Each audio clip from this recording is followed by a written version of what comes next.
কিসের চাঁদা এটা? দোল উৎসব সব বছরই করো? হ্যাঁ সব বছর। আচ্ছা, কাউকে প্রেসার ক্রিয়েট করছো নাকি? কোনো প্রেসার কিছু নেই। যে যা দিচ্ছে আর কি। স্বেচ্ছায় যে 2 টাকা 5 টাকা 10 টাকা যে যেরকম পাচ্ছে দিচ্ছে সেটাই আমরা নিচ্ছি। কোনখানে হবে অনুষ্ঠানটা? আমাদের এই রাউন্ডে ফুটবল ময়দান। আর কি খাওয়ার কিছু আইটেম থাকবে নাকি? হ্যাঁ? অন্য মহোৎসব হবে। 7-8 হাজার মানুষ অন্য মহোৎসব খাওয়ায়। যত আচ্ছা, আমি যেটা বলতে চাইছি, আমি এই যে সোশ্যাল মিডিয়ায় ভিডিও বানাই, এই যে রাস্তা দিয়ে প্রত্যেক সম্প্রদায়ের মানুষ যাচ্ছে, হিন্দু মুসলিম প্রত্যেক ধর্মের মানুষ দিচ্ছে, যে যা পাচ্ছে হ্যাঁ সবাই দিচ্ছে। সবাই দিচ্ছে, কোনো সমস্যা নেই, কোনো সমস্যা নেই। কারো প্রতিবাদও কোনো নাই। প্রতিবাদও কোনো নেই, যে দিচ্ছে দিচ্ছে, নাহলে ছেড়ে দিচ্ছে, হ্যাঁ, ছেড়ে কোনো দিচ্ছে। ব্যাপার নেই।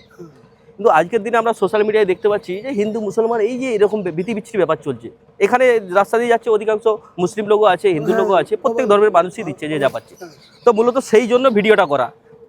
এখানে সব ধর্মের মানুষ দিচ্ছে, কোনো সমস্যা নেই। কোনো সমস্যা নেই। হ্যাঁ, যেরকম আমি দাঁড়ালাম, আমি হয়তো 10 টাকা দেবো, ব্যাপারটা হচ্ছে এটাই। দেখুন, এই বাংলাটা সাম্প্রদায়িক সম্প্রীতির বাংলা। এইখানে যারা উস্কানিমূলক কথাবার্তা বলবেন, তাদের এইখানে স্থান নেই বললেই চলে, আমার মতে বলে। কারণ এখানে আমরা প্রত্যেক ধর্মের মানুষ সবাই মিলেমিশে থাকি, এবং ধর্ম যার যার, উৎসব কিন্তু সবার। সেই জন্যই মূলত ভিডিওটা করলাম। এই 10 টাকা নাও।